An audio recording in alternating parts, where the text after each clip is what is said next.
请问在座的贵宾，如何将马未都揣进口袋呢？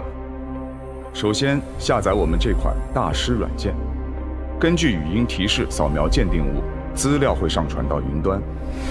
我们的服务器里储存了从唐朝到民国的数万条文物数据，大师会实时给出鉴定结果。下面，由我来演示给大家。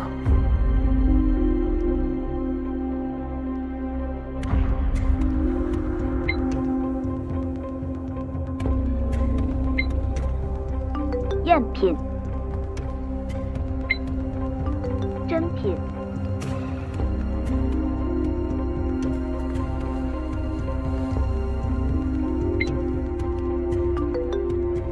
赝品、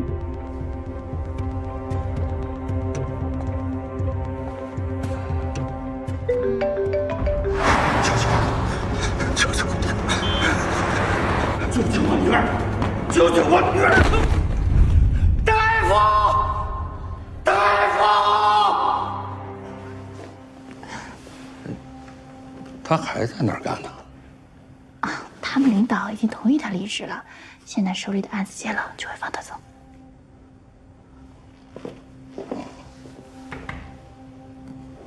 我说，马上就到。怎么了？车钥匙给我，后面的事情你搞定。你什么意思啊？昨天不说让不懂。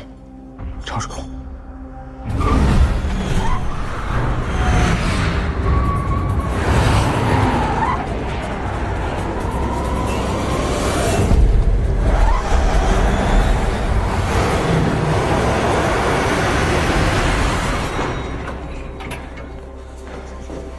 啊，你什么情况？机器人，不是他吧？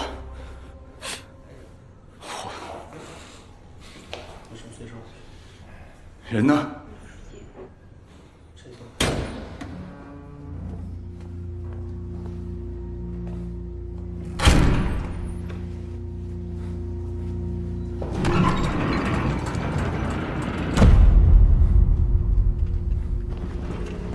万正刚呢？他悲伤过度昏迷了，现在在病房呢。今天下午，万正刚买了新家具送到老房子，准备装修完给赵宏宇住，正在收拾。他失联3天的妻子林白玉突然闯了进来。这个林白玉认为万正刚在9号墓的案件中出卖了他，要和万正刚同归于尽。可正在这个时候，万正刚的女儿赵宏宇突然冲了进来，阻拦林白玉。林白玉丧心病狂，开枪击中了赵宏宇。赵宏宇下意识还击，当场打死了林白玉。这就是万正刚的口供。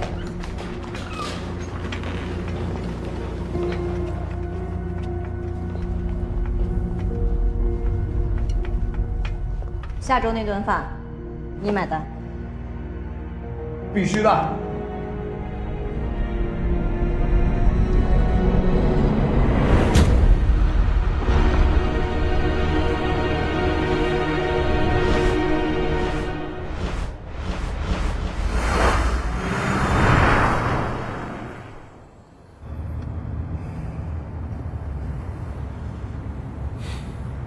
下午又干嘛去了？前一老板，你的辞职报告老李还没批呢。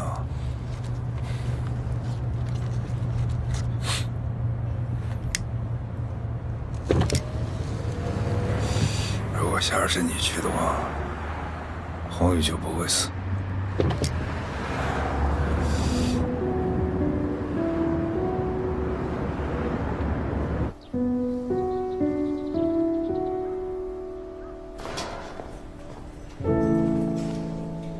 你也签字。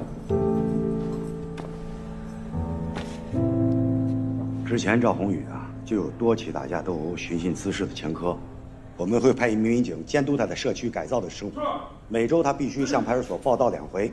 啊，哎，小邵，这是民警小邵。啊，您好，我叫邵宽成，以后赵宏宇就由我负责。怎么负责呀？娶我呀？闭嘴！邵警官好啊，这是我在电视台录制唐诗讲坛的入场券，啊，不成敬意，啊，谢谢。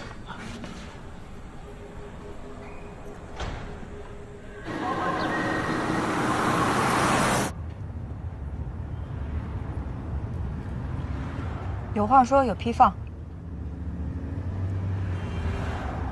姐姐，我叫赵宏宇。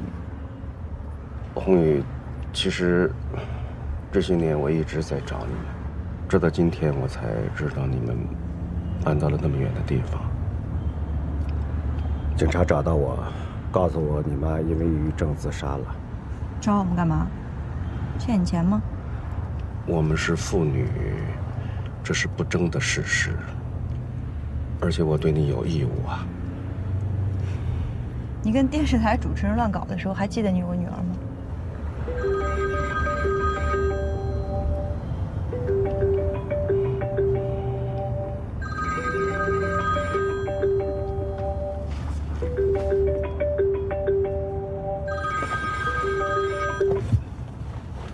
怎么半天不接电话呀？在哪儿啊？在路上。你不会忘记今天的采访吧？我可是1星期前就安排好了的，人马上就到家里了，你可别迟到。不会的，不会的。你今天穿的是浅灰色西装和卡其色裤子吗？对呀。哦，那就不用换衣服了。好的。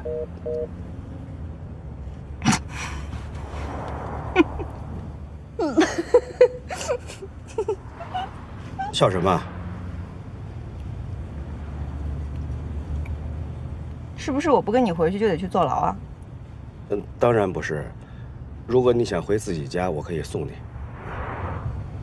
家？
万教授，你回来啦！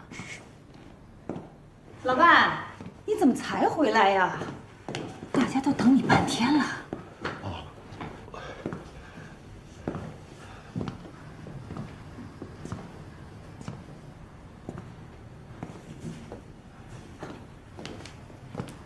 哼，真够气派的。哎，同学，请你换个鞋。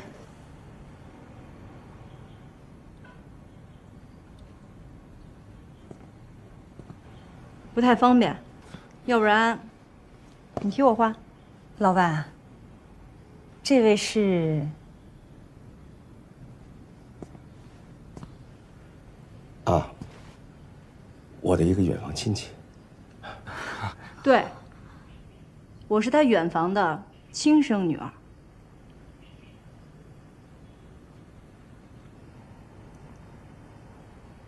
也不是太远啊，就是拘留所到这儿的距离。我住哪个屋啊？小刘，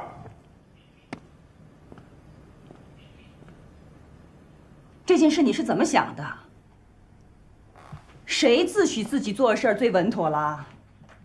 你为什么不先跟我打个招呼啊？这几年你找女儿，别以为我不知道。我林白玉是那种小心眼的人吗？你要是这么看我的话，那我就太失望了。难道你是故意的？故意当着有外人在的时候来个先斩后奏？万教授，我在为你奔走，为你安排，让你的电视节目可以继续播出。你的节目马上就要结束了，我给你安排电视采访，不就是为了让电视台给你续约吗？啊，换回来的就是这样的当众羞辱。说话呀！不说话，这事儿能过得去吗？小林，这10几年，你每次跟我发脾气，我都百看不厌。你美的不可方物，我不忍打断。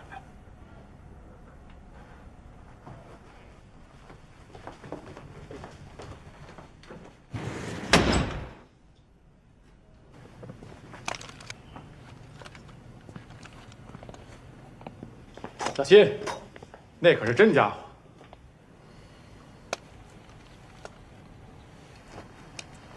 布莱塔，意大利名强，历经数位奥运冠军之手，收藏级的古董。你看，连子弹都是银质的。还有子弹呢？这装上就能杀人吧？这把枪可不是什么人都能碰的，啊！你得有合法的持枪证才行。白玉姐姐之前可是专业的射击运动员。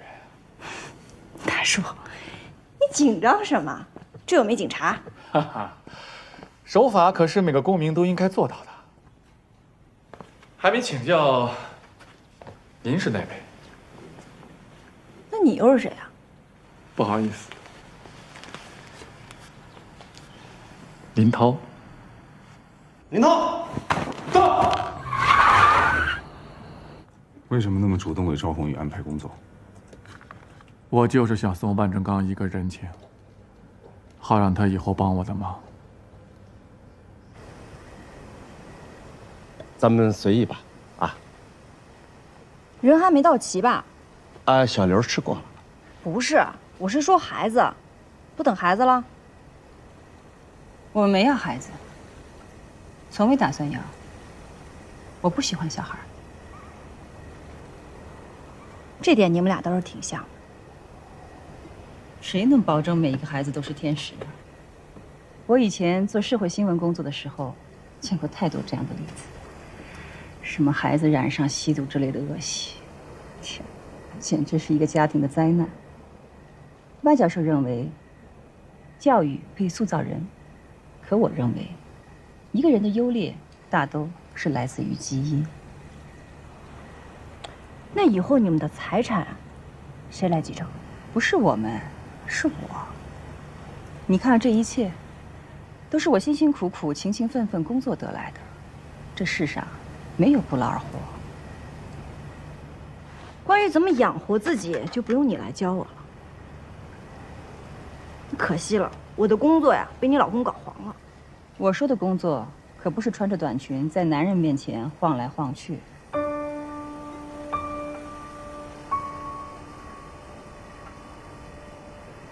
小李，话不好这样说的。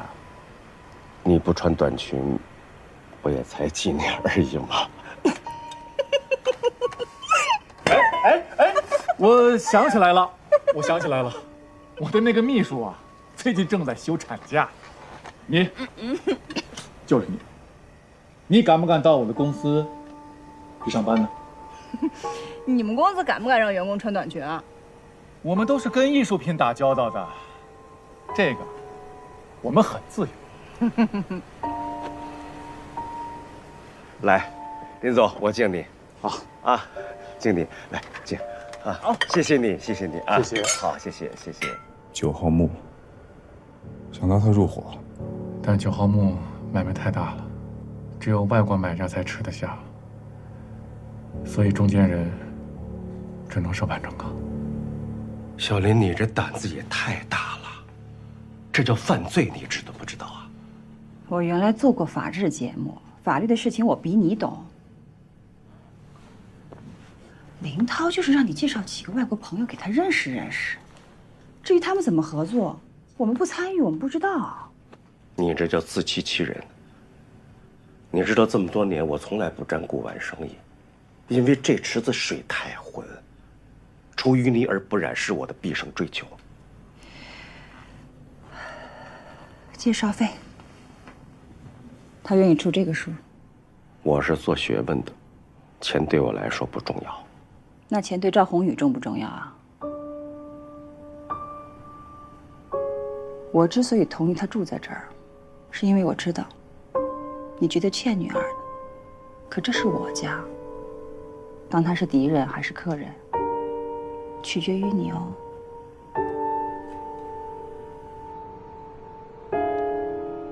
嫂，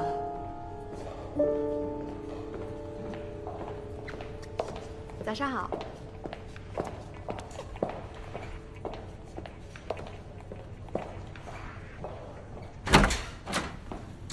你这1个月1万多块钱给的，算是喂狗了。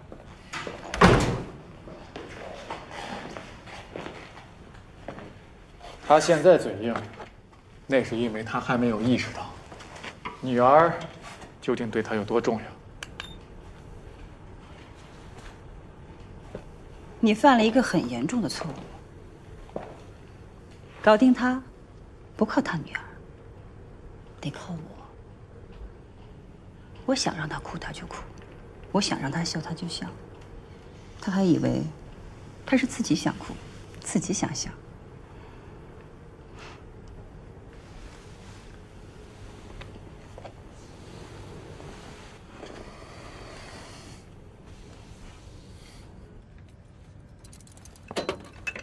警官，是不是出什么事儿了？为什么这么问？不然你们不会平白无故来问林白玉的事儿。你们告诉我出什么事儿了，我会给你们提供一些更有价值的线索，我会争取戴罪立功。啊！林白玉已经死。林白玉说什么了？啊！他说什么了？我告诉你，千万不要相信林白玉，我就是被他拉下水的。他是罪魁祸首，别相信他。赶紧走。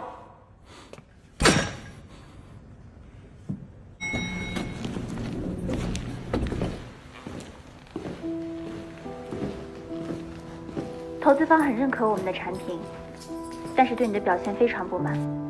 本来今天是要签约的，投资方说再等等。为什么不接电话，微信也不回？你到底在干什么？邵宽成，你去哪儿了？能回我一条信息吗？当初创业的时候，你说3个月之内肯定离职，结果呢？3个月过后又3个月，你是不是舍不得警察这份工作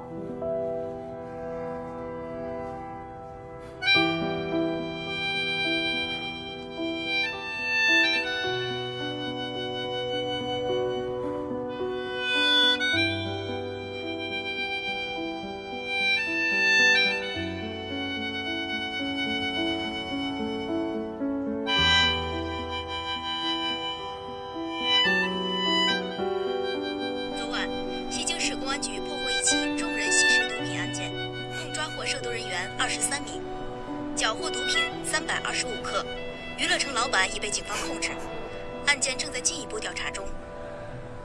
昨晚，这案子是你破的是吧？对，你看，这个就是我。缴获毒品325。哎，你厉害啊！你站这么远都能认出来。没你厉害啊！就这么会儿，这视频你都看4遍了。禁毒支队赵宏宇，邵宽成，刑侦支队文物大队的。哎，你们俩。郭德宝，男，1965年生，原西京电影制片厂美工，在文物古迹方面自学成才，对文物断代及寻找古墓位置非常在行，擅长爆破及自制武器。自2005年左右起，与西京市郊县组织多个盗墓团伙，疯狂进行盗墓及倒卖文物等犯罪行为，导致大量文物古迹损毁或流失海外。1个月前，我们在查处一起文物走私案件时，嫌疑人透露了一个重要线索：郭德宝回到了西京，在策划一起叫9号墓的大案子。通过对监控录像的调取，我们果然发现了郭德宝的行迹。他在1个月内2次进出这间金舍艺术品公司。这家公司的法人及董事长叫林涛。我们对金舍公司进行了排查，发现除了几起来路不明的文物交易外，并没有发现该公司和郭德宝之间的非法往来。之所以还没有正式传讯林涛，主要是担心打草惊蛇，断掉了郭德宝这条线。好，坐。听了这么久，这个郭德宝又不贩毒，为什么要找我们？小赵警官是直截了当啊，真好。是这样的，我们在摸底金舍公司的时候，发现了一个占股30%的股东，他叫林白玉，跟那个林涛是同乡。他的身份吧，我不说大家都知道，他是咱们西京电视台著名的主持人。但很多人不知道的是他的另一个身份。她是西京大学历史系教授万正刚的妻子。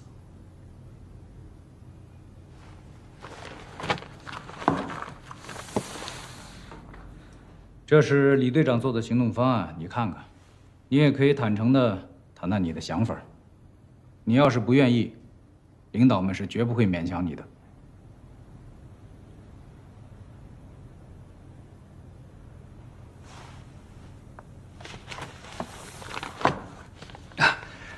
小赵警官，我也实话实说啊，选你，当然是考虑到你跟林白玉一家的特殊关系，这样便于接触金舍公司。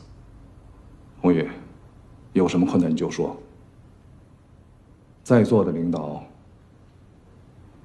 会尊重你的决定。他姓万，我姓赵，我们已经10几年没有见过了。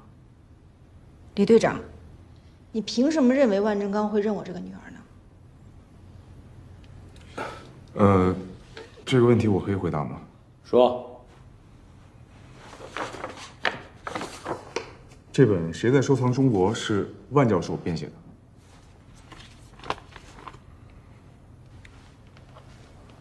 你以前叫万俊，对吧？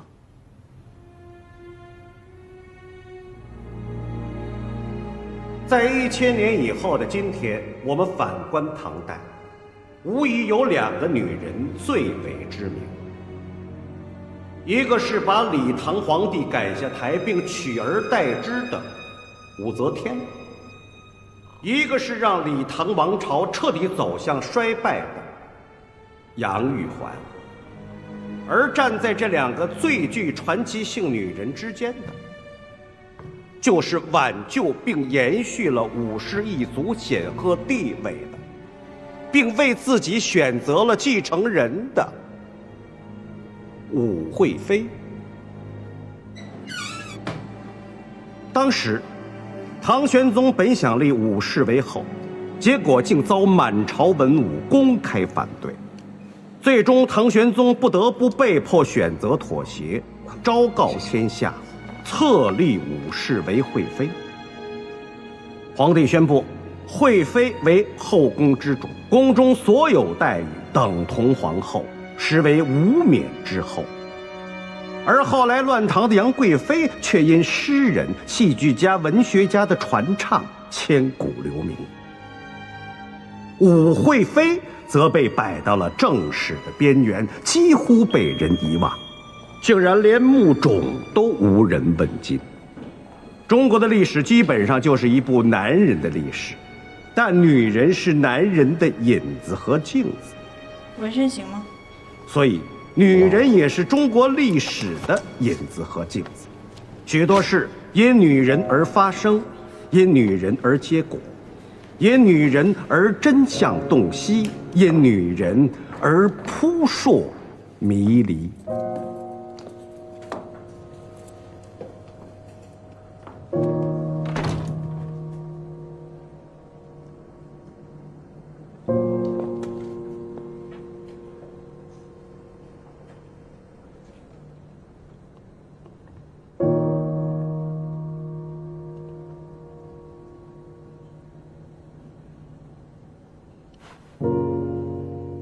你比电视上胖点儿。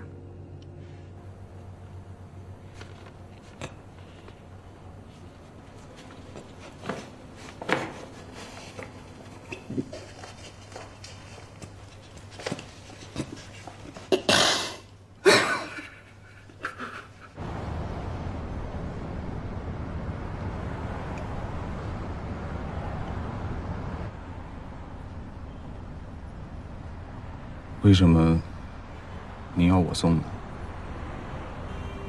难道您不怨恨我吗？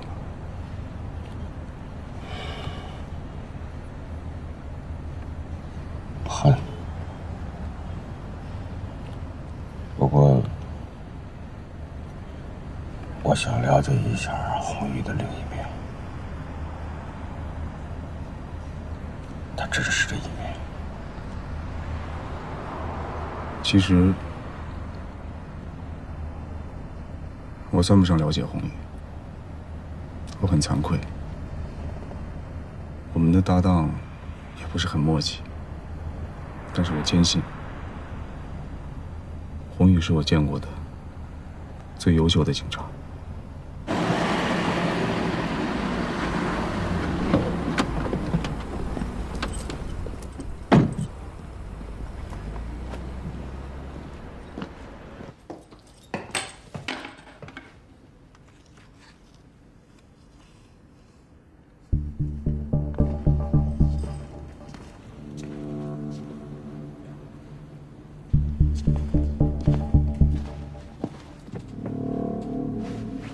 红玉回来了，你吃饭了吗？嗯。红玉下班了。那工作太无聊了，我不想去了。啊，回头我跟林涛说，你先回房间休息吧。嗯。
你在这儿干嘛呢？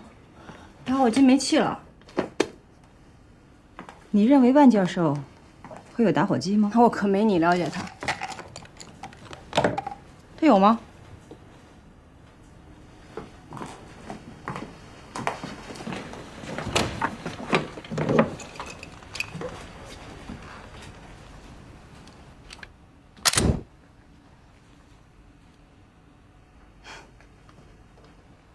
高级。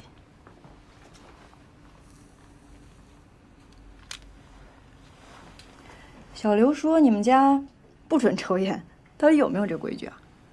这是我家，规矩是我定的。我说谁能抽，谁就可以抽。感恩。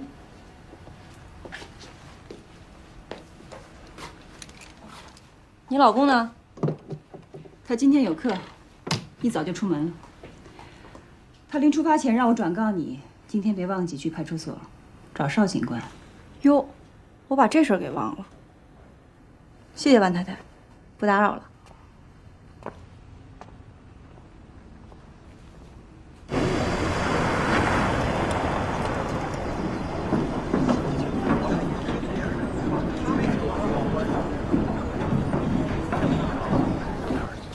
放心吧，一会儿我一定好好审审他。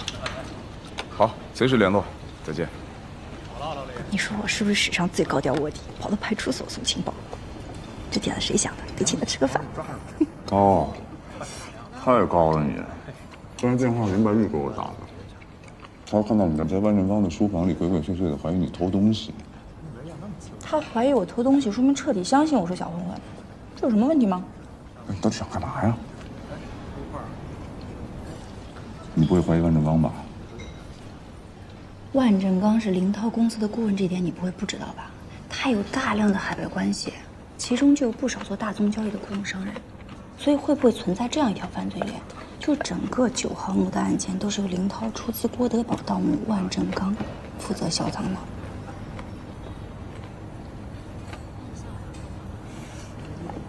我好像明白了，哎，赵宏宇，你之所以那么痛快地参加这个任务，是因为你恨万振刚，你巴不得他是个罪犯，这样你就可以抓他了，是吧？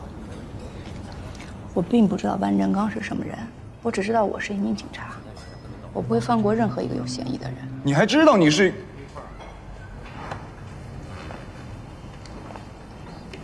我再强调一遍啊，你的任务是调查林涛，不是万振刚。首先，你不是我领导，不要命令我该干什么不干什么。其次，你的工作是把我调查的结果汇报上去，我就是个传话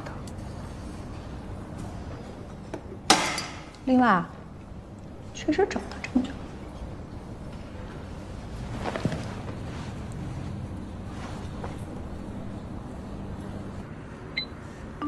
真品。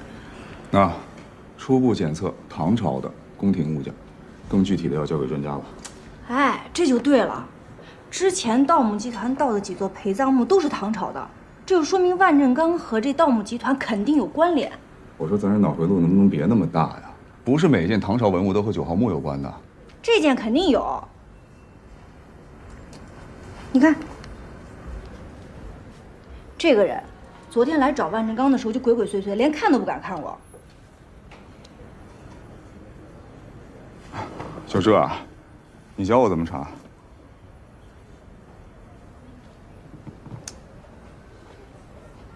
你呢，可以先看看这双鞋，限量版。你看金色的，全中国都没几双。就西京这么大点地方，你只要能找到这双鞋，肯定能找到这个人啊！哎呀，你啊，不是我领导啊，别命令我该做什么不该做什么。我就是一传话的，不负责帮你找破鞋。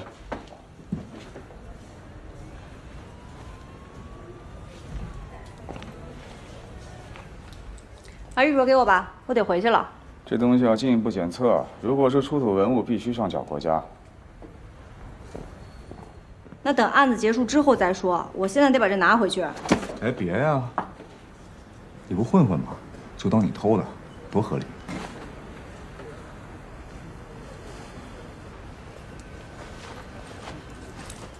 这个给你，这是我在金舍公司查到的东西。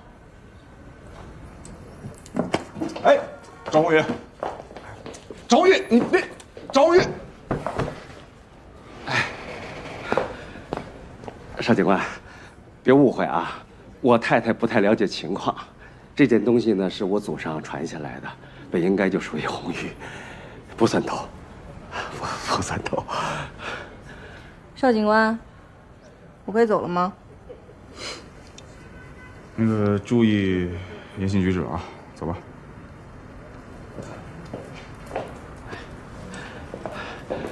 那你忙啊，慢走。好。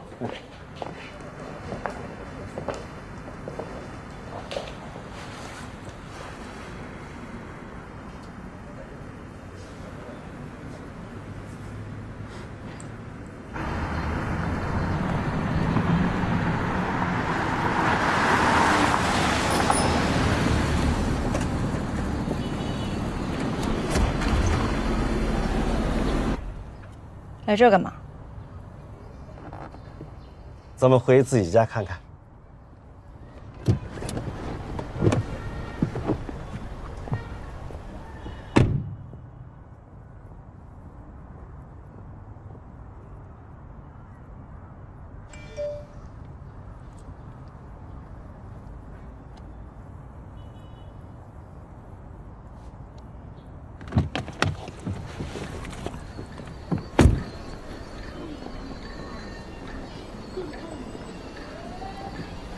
故地重游。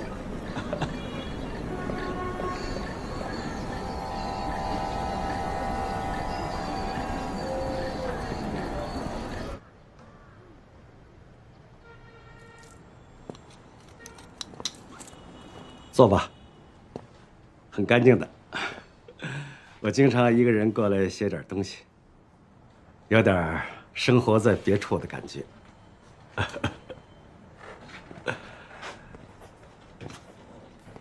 你不是一直他妈的生活在别处吗？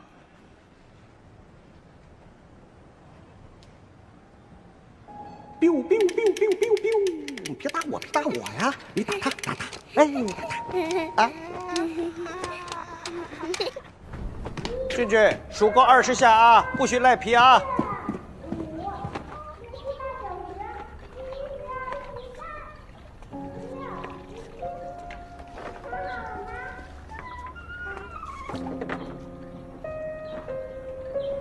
不许动！抓到你了，抓到贼了！俊俊，你怎么跑屋顶上去了？赶紧下来！警察抓到贼是要奖励的，但是俊俊今天不听话，又爬屋顶了。今天只能奖励1颗糖，啊！去玩吧，小警察。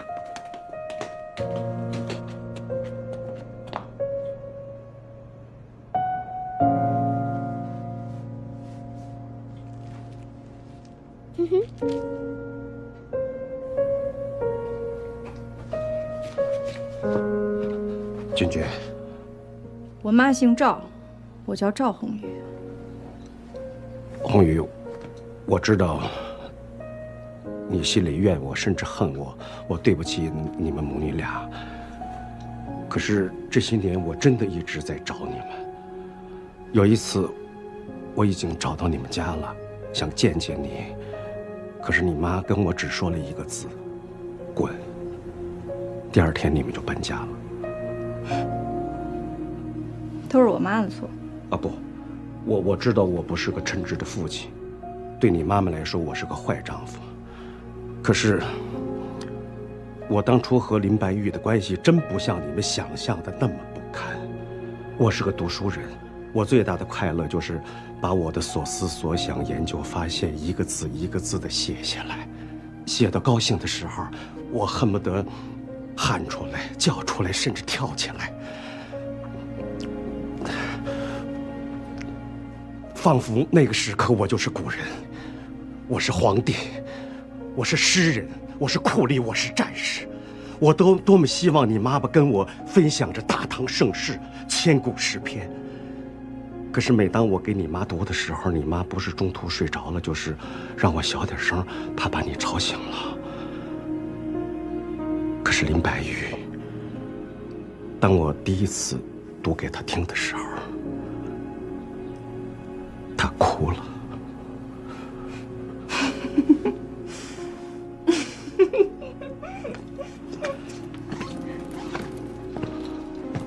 那她现在还听吗？当然，现在我很少给她读了。但是她能让你在电视上读啊？当然，是的，我承认我的有些选择是错误的。但是红宇，现在谈错误没有意义，我想做的就是补偿。红宇，这个呢，是你奶奶留给你妈妈的，你妈妈走的时候没带着，现在我把它送给你。这件东西是很有灵性的。你我妈不要的东西，你认为我会要吗？红宇，我知道我们的感情需要慢慢培养，没关系，我们就在这里培养。这里有你熟悉的环境，熟悉的气氛，甚至熟悉的味道。你不喜欢林白玉没关系啊，你可以一直住在这里。我们把它简单装修一下，按你喜欢的风格。红玉，我想这个味道你一定熟悉。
觉得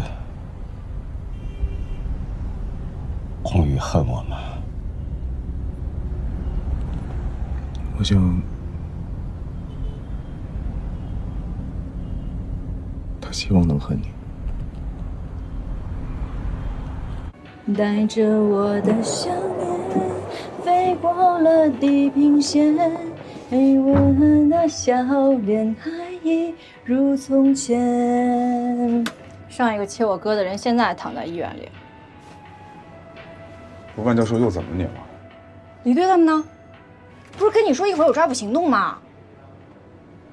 人在那儿呢，正交易那只玉环呢。哦，人出来喝个茶就有交易了，你就要抓人，有证据吗？直觉，抓错了呢？你让我们李队脸往哪搁呀？我重申一次啊，你的任务是盯林涛，不是找万教授的茬，能不能专业一点？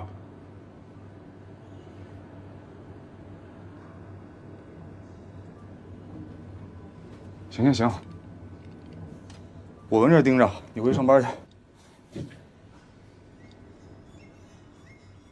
你别给我偷偷溜了啊！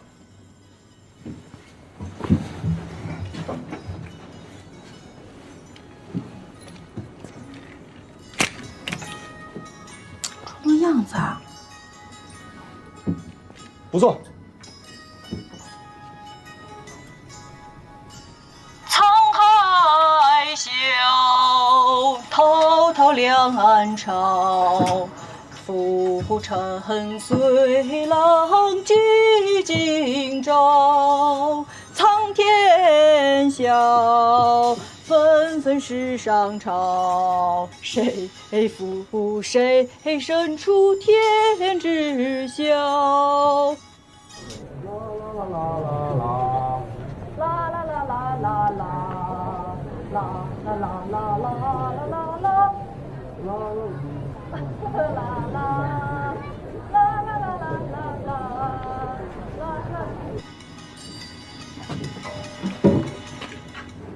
哎，那人应该就是买家请来的鉴定师。这已经构成倒卖文物罪了。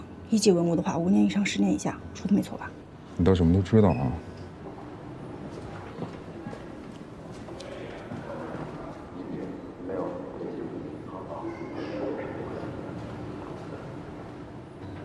哎，你别去啊！你去了一会儿暴露了。你去跟着他啊！你去跟林涛，好吧？盯林涛去。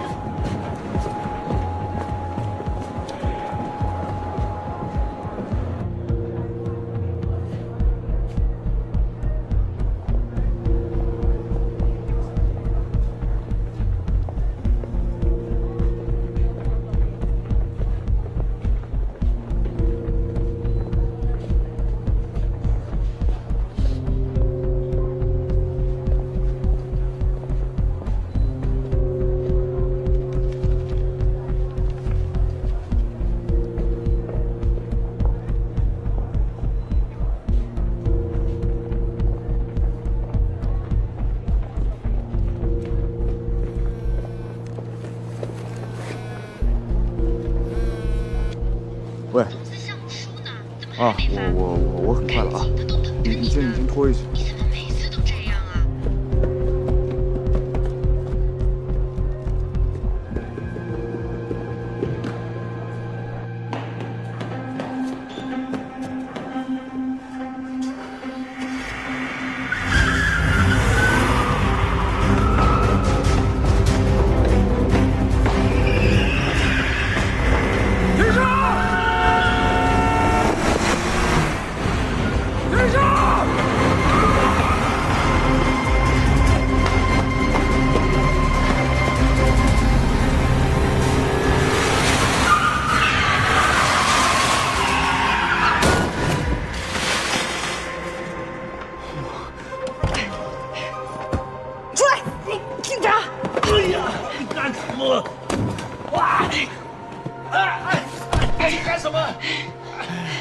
没有不行吧？直觉，别动！那可是国家1级文物，你是真不知道？当然知道，所以我才跑。我以为遇上 Jeffrey。你少跟我抖机灵！法律明文规定不能交易，为什么还要买？我是做投行工作，我名片在我的钱包里，你们应该确实吗？我真的不是什么文物贩子，我也是帮忙有忙。我平时也爱搞收藏，跟范教授有多年的老交情了。要是换了别人，打死我也不会收。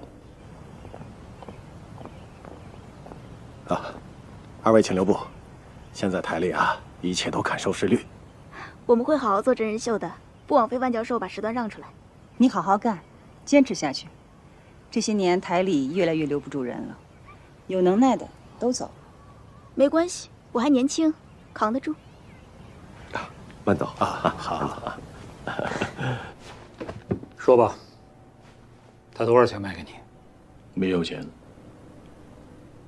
我答应帮他在香港弄一笔500万的信托基金，受托人是他女儿焦红宇，他还让我在国外帮他练习学校，他想送女儿出国读书。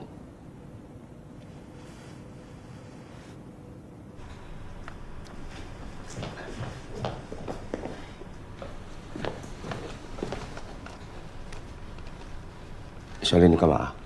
干嘛？擦枪啊！给我。至于吗？好久没摸枪了，得练练。别生气吧，生气对身体不好。你幼稚不幼稚？像他这种没脑没胸没屁股的小孩儿，我能把他放在眼里。对，咱不跟他一般见识。另外我觉着也倒是你。唐氏讲坛结束了，没人找你做节目了，你就没有危机感吗？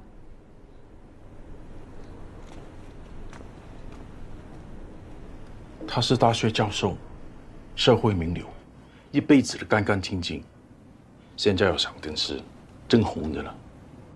明星对他多重要？他能顶着违法的风险，就是为了孩子。你说，我能不帮他？文正刚没告诉你说，东西是从哪儿来的？说了，是他们家的祖传。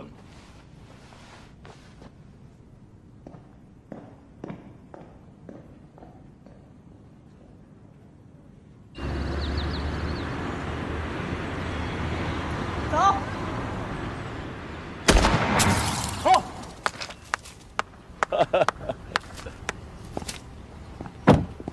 老万，有话跟你说。走。好。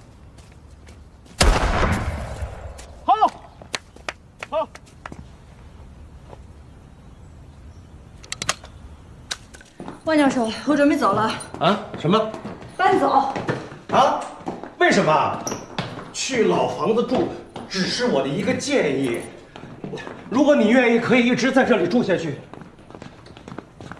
红宇，你姓万，我姓赵，我凭什么老住在这儿？你是我女儿啊，不管你姓什么，我姓什么，我们的血缘决定了我们的父女关系嘛。你要去哪儿啊？我爱去哪儿去哪儿。我自己来。你记住了，你没有女儿，从来没有。我知道你在气我，但是没关系啊，只要你肯留下来啊，你可以天天气我，好不好？红宇，我的计划好了，让你出国，让你见见外边世界什么样。红宇，放开！红宇，我给你安排了一笔基金，以后你就可以衣食无忧了啊。当然，我们可以先不让他知道，啊。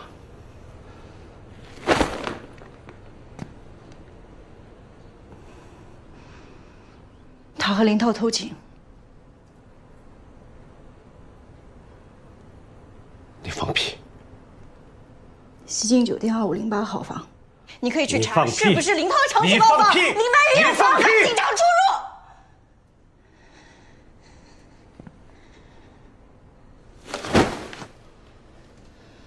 婉君，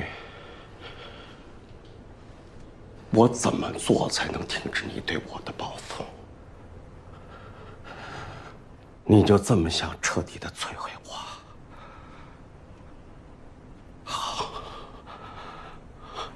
连我带这个家一起摧毁，好吧？摧毁，摧毁，来，摧毁！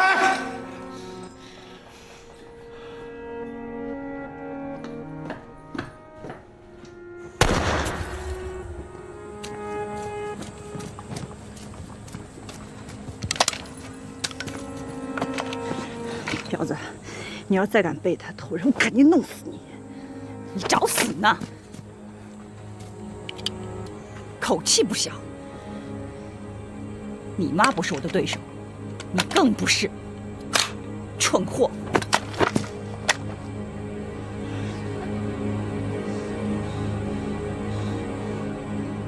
装子弹了，开枪呀！红宇，红宇，红宇！哎呀，我求求你们别闹了！开枪啊！赵宏宇，把枪放下！我命令你把枪放下！赵宏宇，开啊！赵。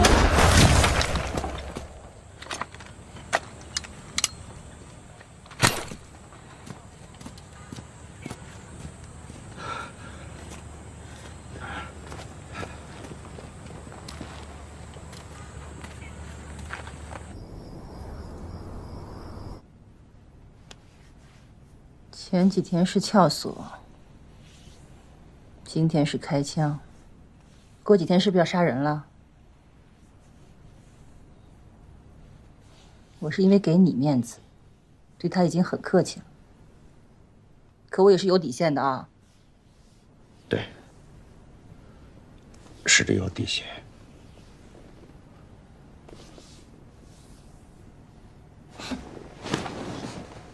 你干嘛？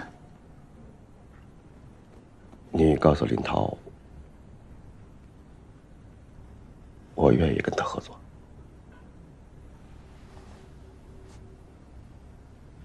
你怎么想通了呢？是时候改变自己了。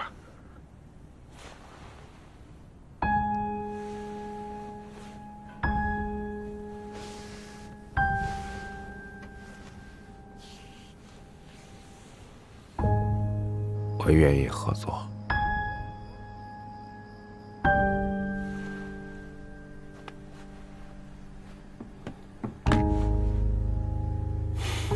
不光让他坐牢，连他也得坐牢。现在案子有了关键性进展，万教授主动愿意和警方合作。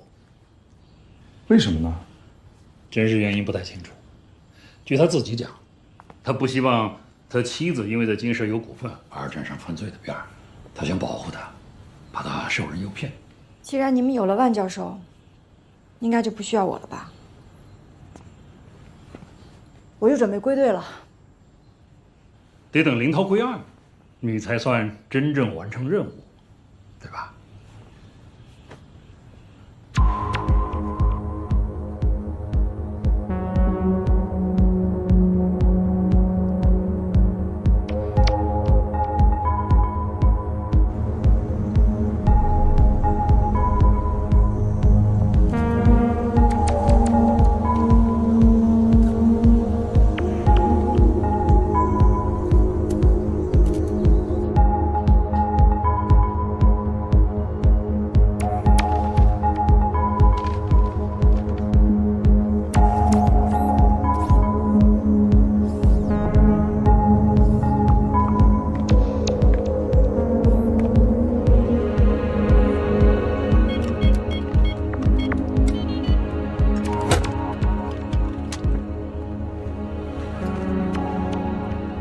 抓紧时间准备，也就这2天了。通知孩子们，明天下午去三叔家拿工具，晚上进果园摘果子。你也来吗？当然，我也想进果园去看看。别忘了给孩子们发红包。红宇来信了，郭德宝准备行动，明晚就会上墓去。好。通知专案组所有人，准备收网。是。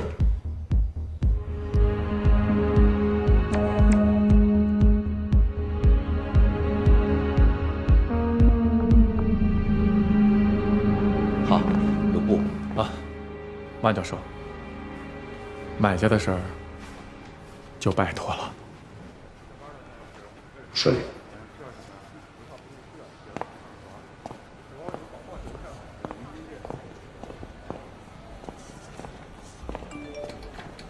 黄宇，晚上回家吃个饭吧。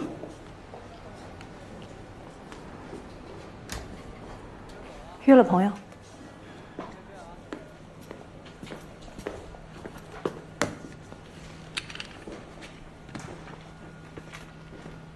黄宇，老房子那边我让人简单装修了一下，如果你有时间，可以过去看一看。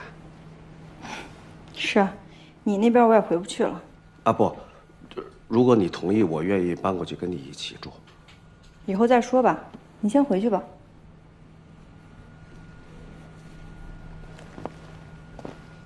你等等，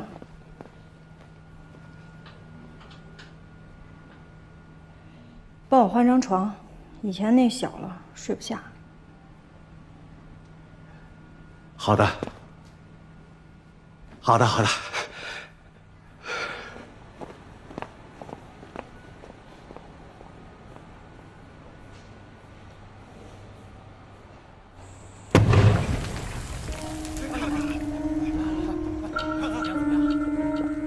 哥，通了，通了啊！啊，拍点视频，给林老板发过去。好。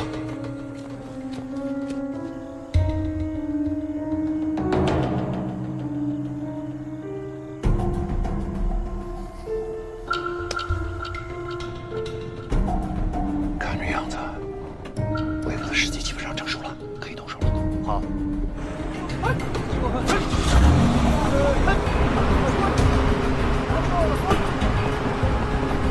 胖子，就别去了，留这儿等红玉。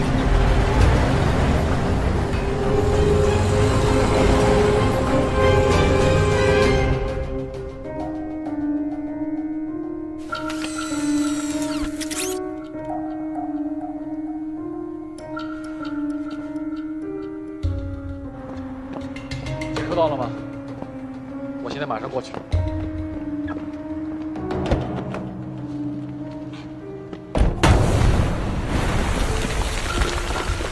开了，各位瞧瞧。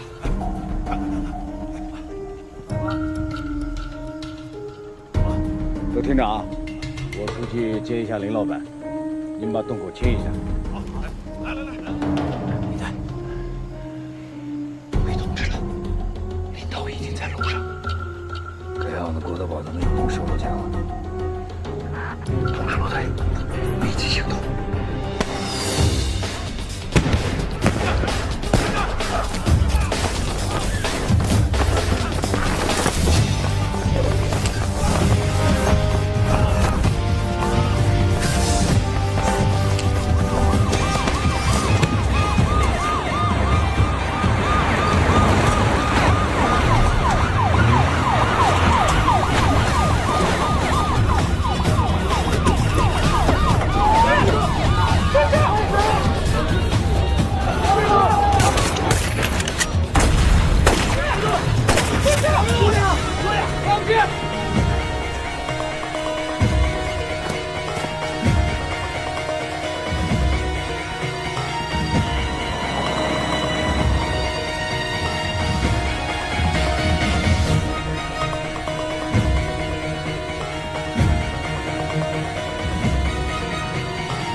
这么点胆子，还盗墓？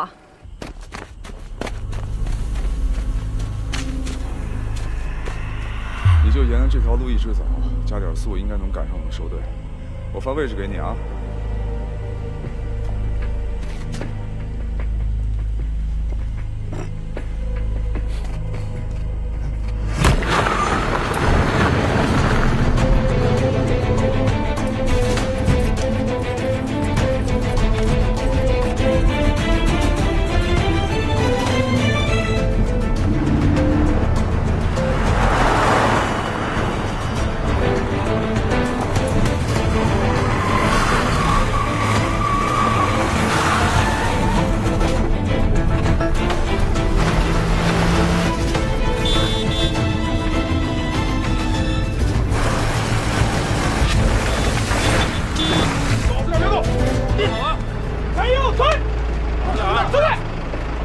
这边是不是还有那个风道路？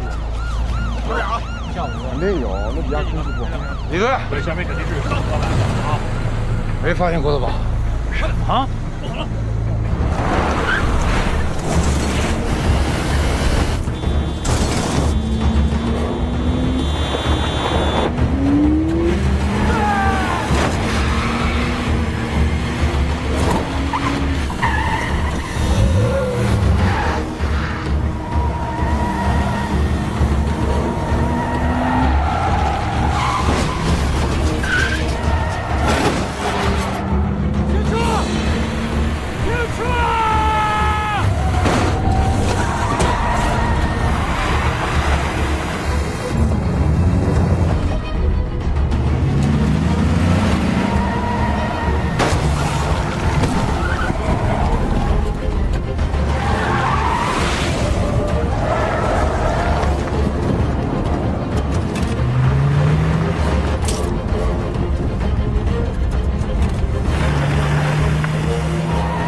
好了，伤口不是很大，不会破相的。谢谢啊，这是我从警以来最刺激的一次。应该也是最后一次了吧？你不是办完这个案子就要辞职了吗 ？CEO。办了这么大一个案子，也算爽过了。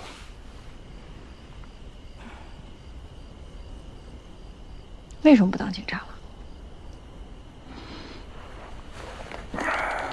可能是想让自己显得比较有出息吧。但什么是真正的有出息，我也不知道。哎，你为什么要当警察呢？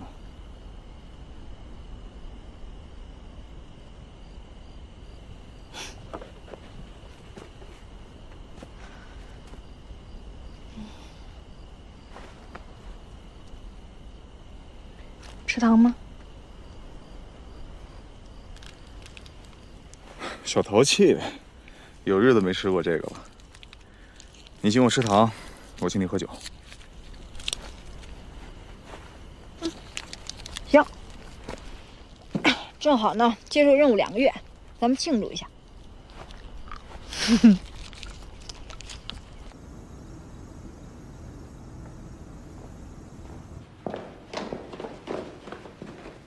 老伴，你干嘛去啊？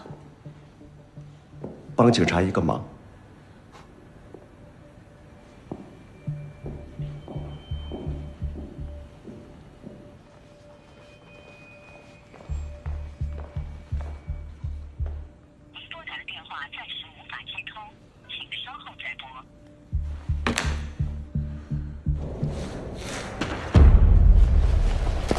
小心！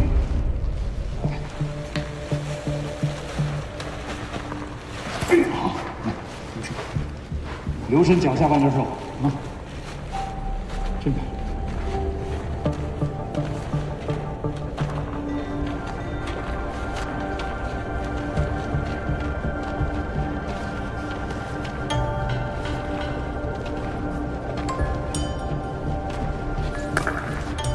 流程怎么样？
这恐怕是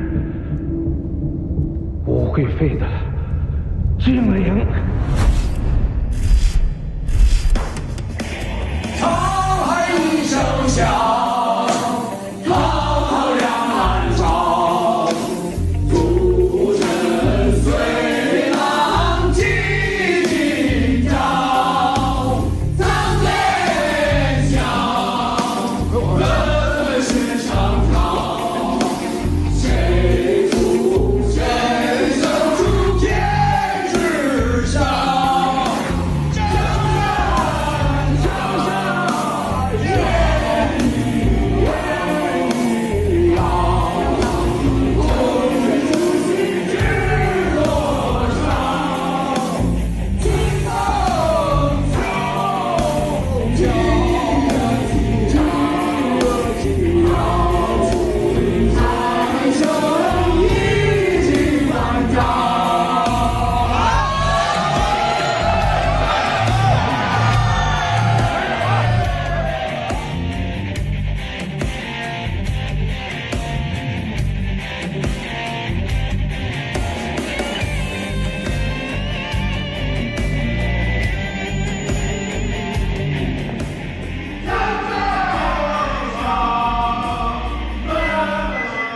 别唱了，石锅丢了。怎么搞的？这么大的石鼓，怎么能说没就没了？你们是怎么看管的？赶紧去找！没事吧？没事。这有个盗洞。往这儿也发现异样。就沿这条岔路往前找。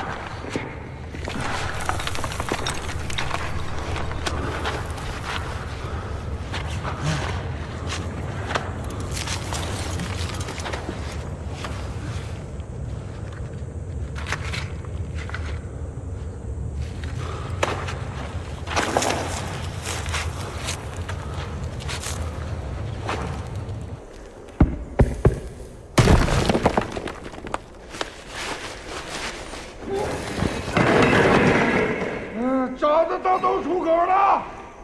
啊，对，今儿不回去了，跟队里凑合住一宿吧。行，明天的会你可千万别迟到，投资人会亲自过来。他之前对我们的项目是非常认可，如果产品演示他满意的话，A 轮就稳了。嚯，太酷了！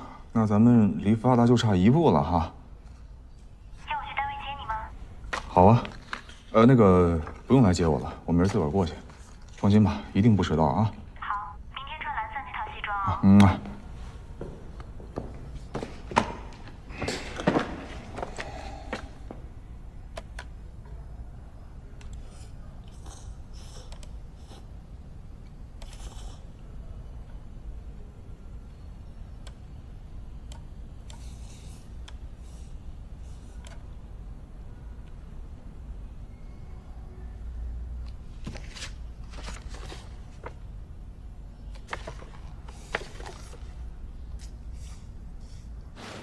老井。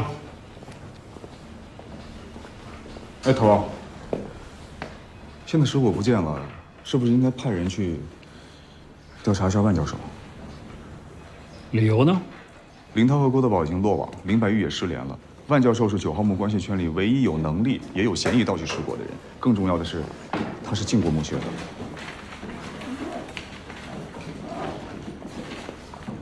你先上车，我马上。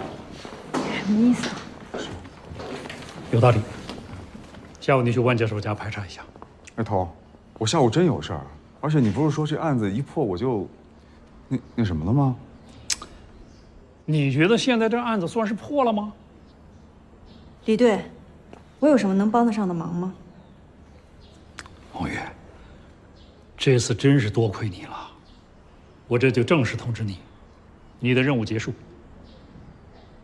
你可以回到禁毒支队了，领回你的配枪和证件。你为什么怀疑万教授？我没有针对他，我就是觉得，毕竟他和这个案子有关联，我们应该排查一下他的嫌疑。可是你想过没有，如果没有他的话，你连石果都找不到。他帮了这么大的忙，你们还怀疑他？你到底有什么证据？没有，直觉，就像你一样。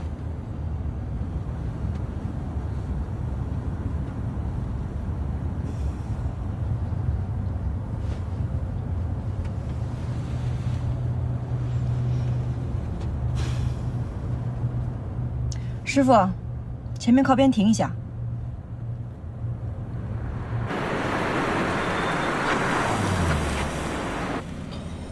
你去见你的资本家，我也得找机会跟他说实话。靠谱，老赵，哎，我跟你说特别靠谱，哎，我去就是瞎子摸象，你去才是一举两得。少卖乖了，下周那顿饭你买单。必须的。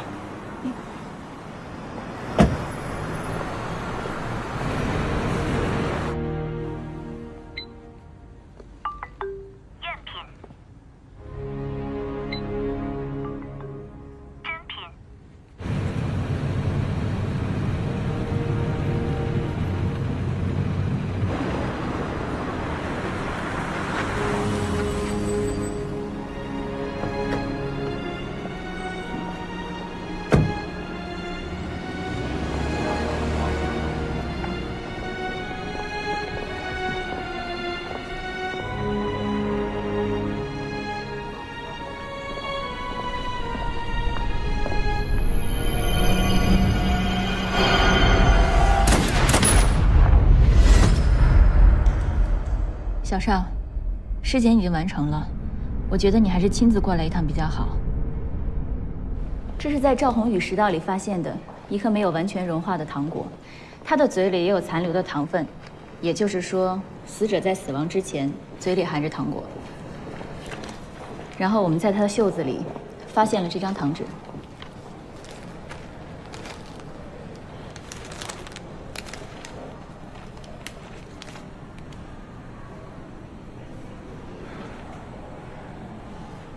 你到底想告诉我什么呀？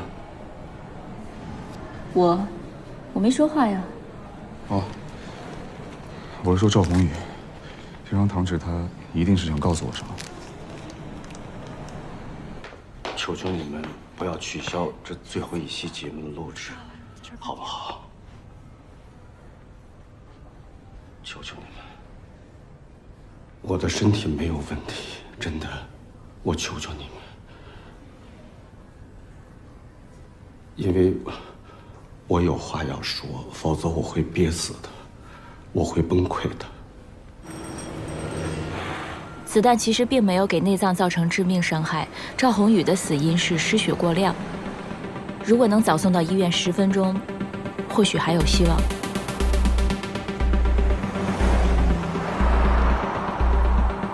喂，哎，马姐，不好意思，还是我，我想问一下，有没有可能就是赵宏宇的腹部先中枪，然后吃的糖？从尸检的结果来看，有这个可能。好，谢谢。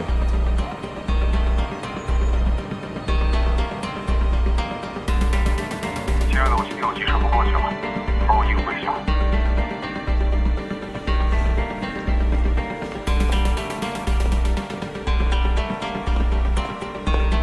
警察，文物介绍干什么？哎，你怎么进来的？哎，你有出入证吗？哎，我们正在录制节目。万振刚，涉嫌盗窃文物和谋杀，跟我去局里。哎，说这样的话要负法律责任的。哎，你干什么？主任，哎，我认识你们大队长李进，你等着。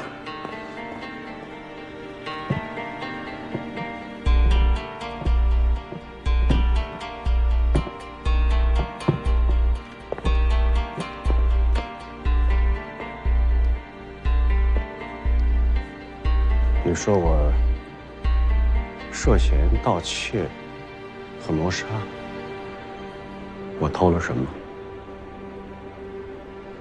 我又杀了谁？等到了局里，我慢慢跟你说。说什么？真相。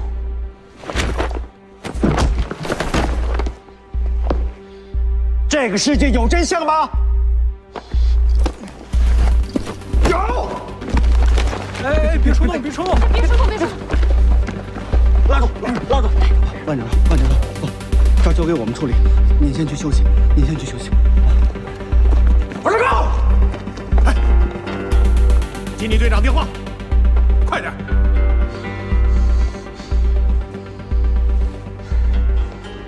李队，我都听到了，什么也别说了，你马上回队里报道，我在办公室等你。我带万振刚一起回。你自己回，能做到吗？要派警车去接你吗？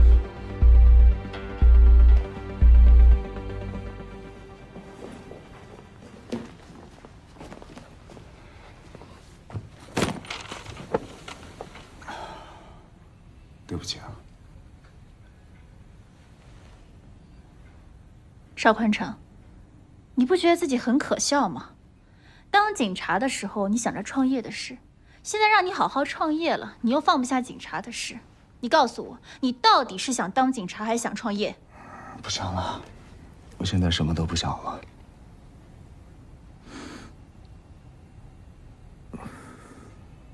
那个叫赵宏宇的女人对你很重要，是吗？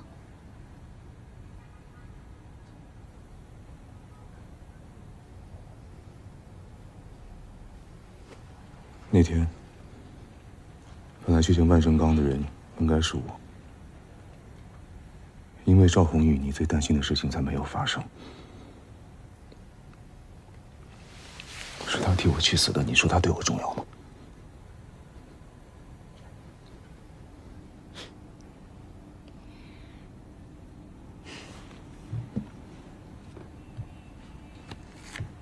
对不起，替你去死我做不到。干！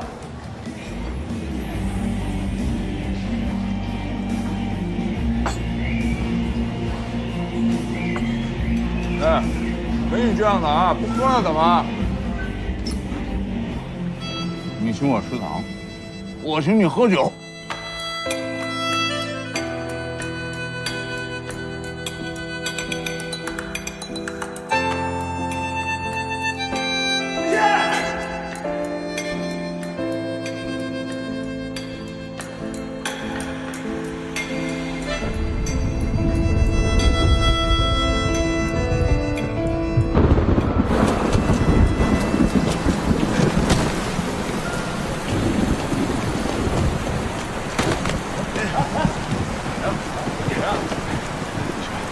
你穿多大码的鞋？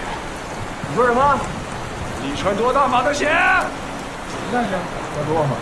别闹啊！哎，干什么呀？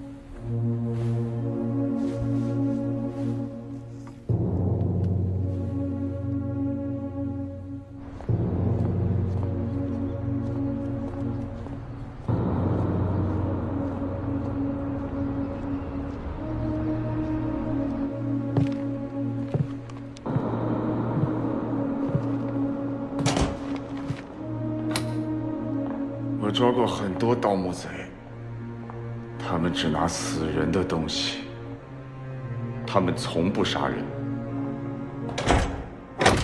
他们管这叫道义有道。作为一名备受尊敬的历史学家，万教授，你的道呢？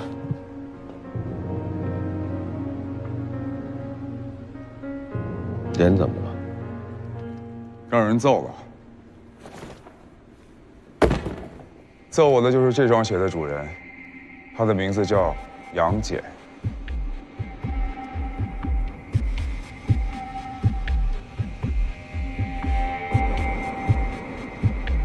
没错，他就是杨戬，外号穿山甲，我徒弟，特别会打洞。我不认识杨戬。我说你认识他了吗？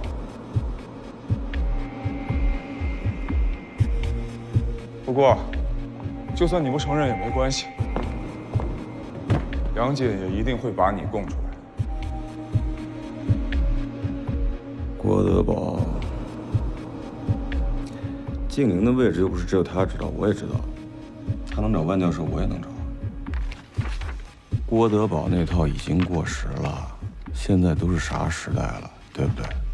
得讲个科技创新，我们这行也一样的。这是我的诚意，万教授，好好考虑考虑啊。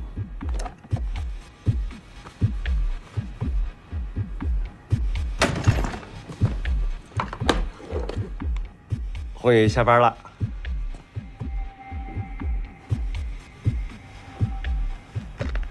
你是怎么把尸跟我偷走的？就是你们封锁现场那天晚上嘛，你们封锁我就动手，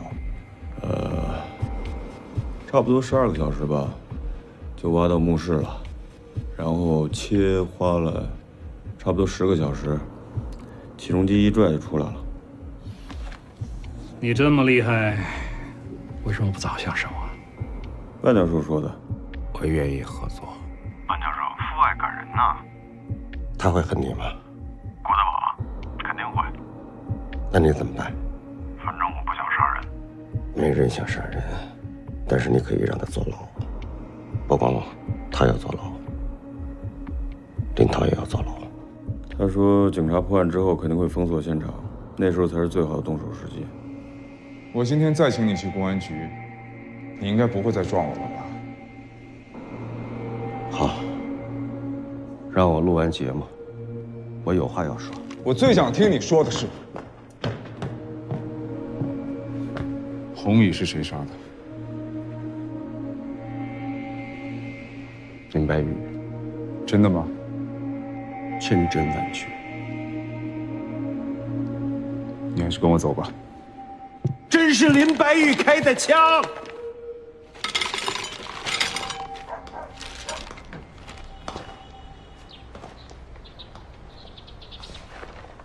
你怎么来了？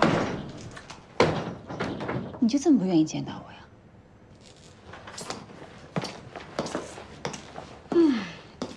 焕然一新呢。万教授，你可真够用心的。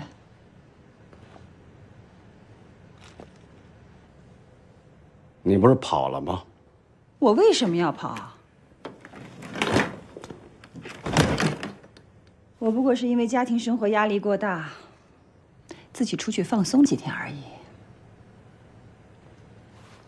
我想明白了，既然我没有孩子，宏宇就是上天给我的一次机会，让我可以体会一下做母亲的感觉。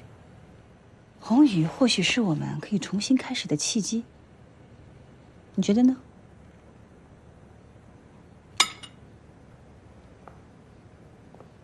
你觉得警方会让你轻轻松松的重新开始吗？当然会。我之所以和林涛走那么近，就是想调查他的犯罪证据。我很早就知道他的那些勾当了，也告诉过你。你难道不是因为我才和警方合作的吗？明白了。你是让我替你在警察那儿洗白，林白玉，你哪儿来的自信？或许是他给我的吧。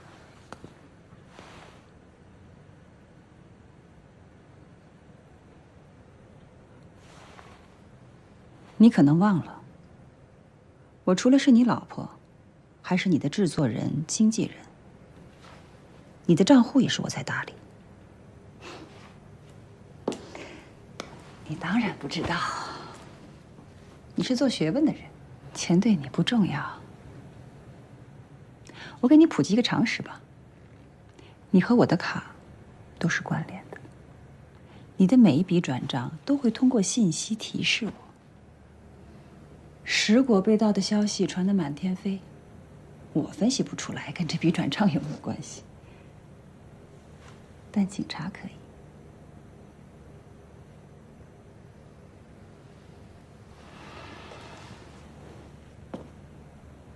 万教授，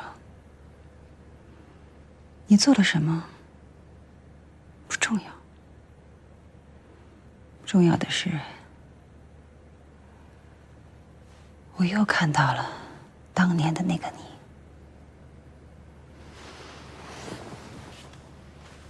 我又开始崇拜你了，我又看到了你的智慧、魄力。就像以前一样，我继续会把你伺候得舒舒服服的。我能给你的，我都给你；给不了的，我拼了命也给你。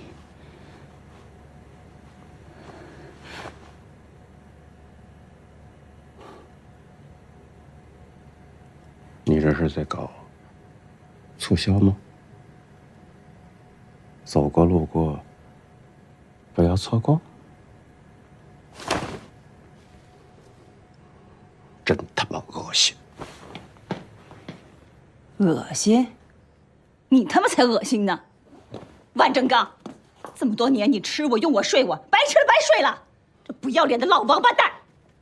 好啊，把手机交给警察，让咱们俩同归于尽。淫妇，你就是个淫妇！你有资格跟我同归于尽吗？啊，你倒是应该跟林涛一起暴尸街头。真的，在唐朝，我就是杀了你们这对狗男女，我都是合法的。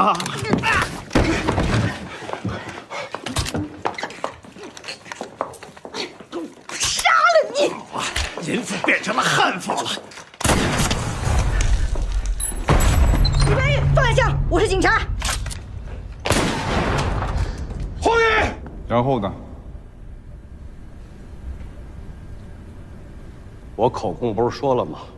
我不想再回忆了。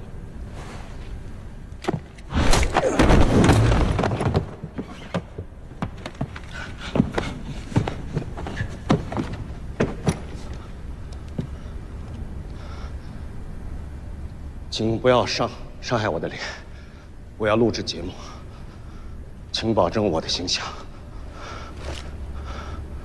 形象对你很重要是吧？当然。那我告诉你，没有最后一期录制了。你收到的那个短信是我发给你的，你没有机会了。你们凭什么这么对待一个做学问的人，而且是你们的父辈？因为你是个骗子，你是个贼，你还是一个杀人凶手。在唐朝，我就是杀了你们这对狗男女，我都是合法的。王八蛋！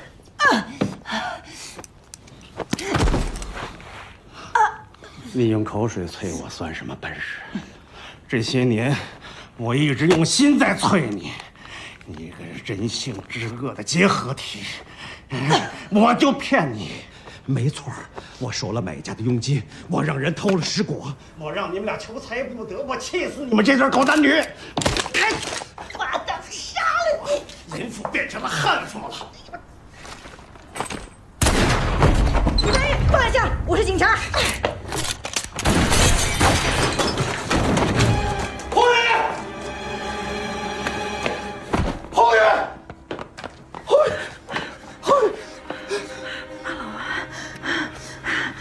你可以啊。你怎么会有枪？你是？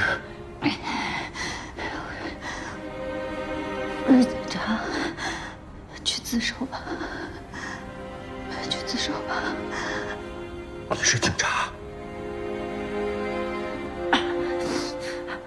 你是警察？你要抓我？你希望我是罪犯？你到我们家？你们怎么都在骗我呀？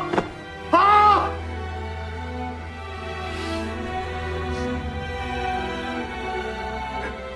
可是俊俊，我这一切都是为了你，我要补偿你。爸，日良亲了。我谢谢你跟我讲爸爸，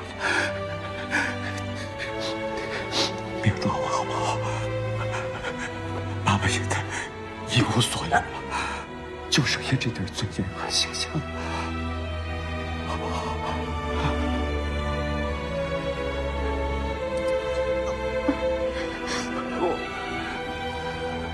我是警察。爸爸，求求你，爸爸，求求你，我们会重新开始，我们重新修复感情。爸爸一无所有了，就剩这个点形象了。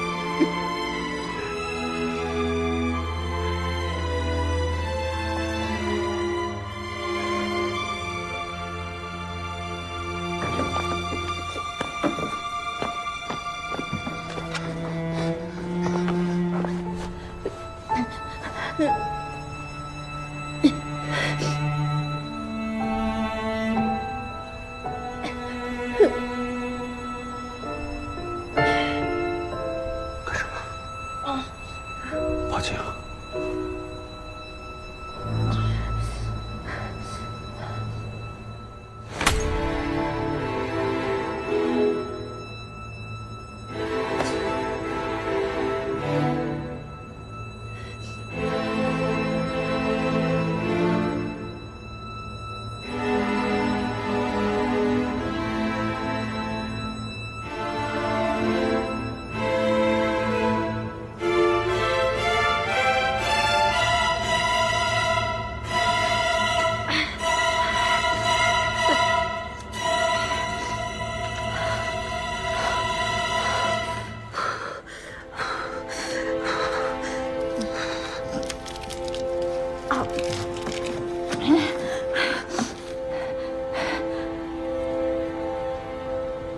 爸爸，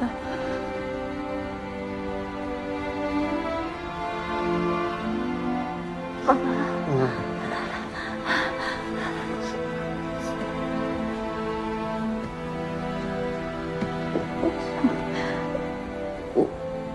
我想知道。好，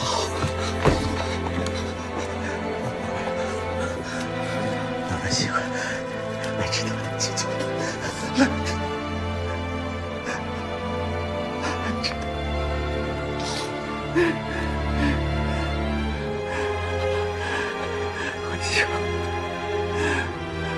我想爱你。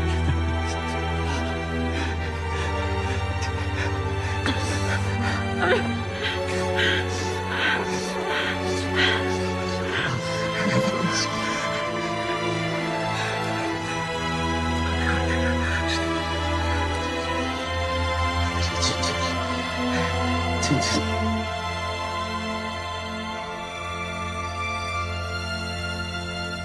俊俊，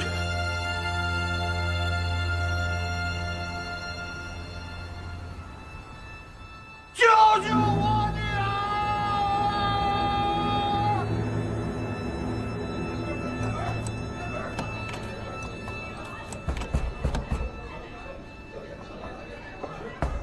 知道吗？是宏宇告诉我你是贼的。我们在宏宇的喉咙里发现了这个橘子糖。宏宇说，小时候你经常和他玩官兵捉贼的游戏，只要他捉到你，你就会奖励他一颗橘子糖。他用最后一口气告诉我，女儿吃糖，父亲是贼。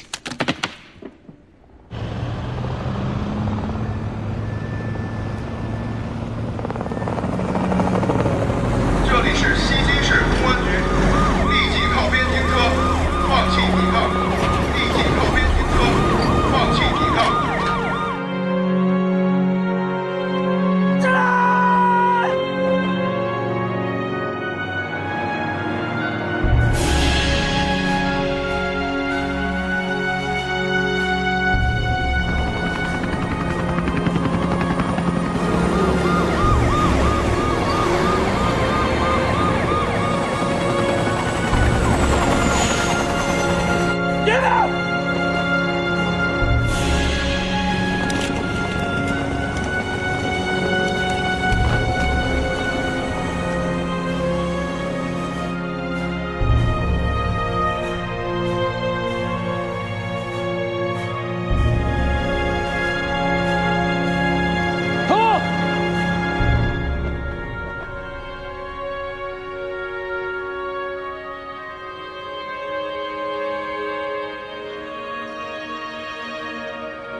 警察抓到贼，要家里吃糖，但是君君不听话，爬屋顶，只能奖励一颗糖。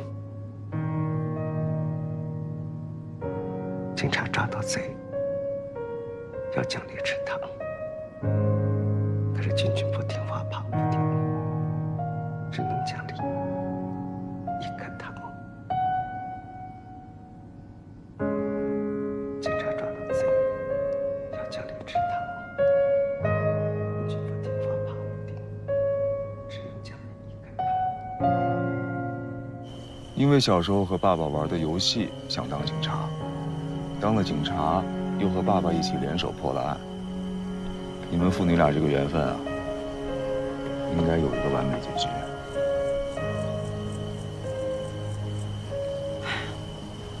人有时候其实挺奇怪的，你越想忘记的时候吧，反而记得越清晰。现在案子结束了，你们应该也休假了吧？打算干点什么呀？准备去旅个游，去趟香港或者泰国，然后呢，我还准备谈个恋爱。谈恋爱应该很美吧？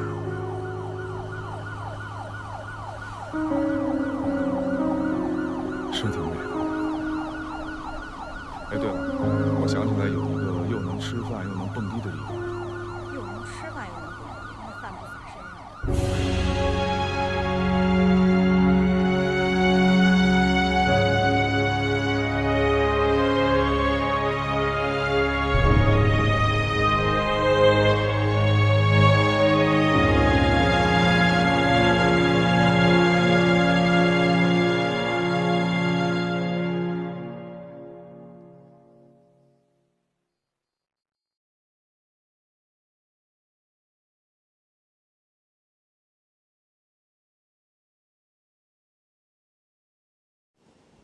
净灵石果能够跟大家见面，中间经历了太多的曲折。我们首先要感谢劳苦功高的公安民警。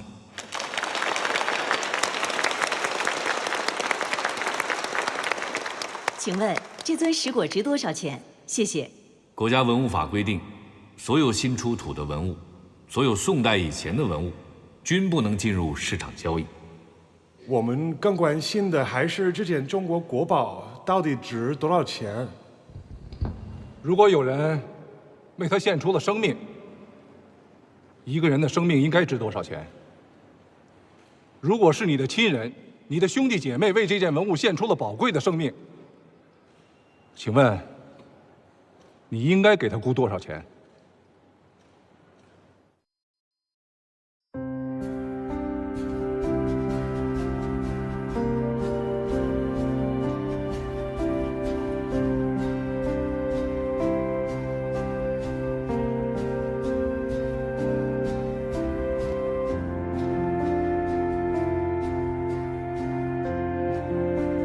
从西安非法走私出国的唐代贞顺皇后武惠妃陵墓被盗10果，日前呢从美国运回中国。无被盗而流失到美国达6年之久的国家1级文物唐代晋陵石果，终于被追索回国。这个重达27吨的唐代石果晋陵被盗掘，犯罪团伙对墓内的一套彩绘石果进行拆解包装，分批装箱运往广州，并走私。今天下午2点多，被盗墓团伙走私出国的唐代贞顺皇后武惠妃陵墓被盗石果，在陕西历史博物馆由西安警方移交给了文物部门。武惠妃是唐玄宗李隆基的妃子，死后被追封为贞顺皇后，而这也是我国首次通过法律途径追索回国的国家1级文物。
各位观众，晚上好。唐史讲坛的最后一讲是武惠妃之死。关于武惠妃的死有2种说法，一种是她设计害死了唐玄宗的太子，遭到报应，染疾猝死；另一种说法是唐玄宗想废太子，怕背负骂名，而深爱着他的武惠妃知道，只有他才是背负骂名的最合适人选，所以这才有了他死后的风光大葬，被追封为贞顺皇后。那么，究竟这2种说法，哪个是真相呢？我今天要说的是，所谓的真相，那就是你认为的真相，你们认为的真相，我认为的真相。结论是，这个世界没有真相。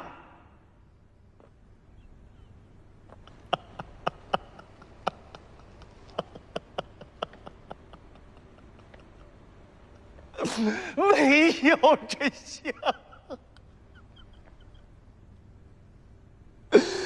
没有真相。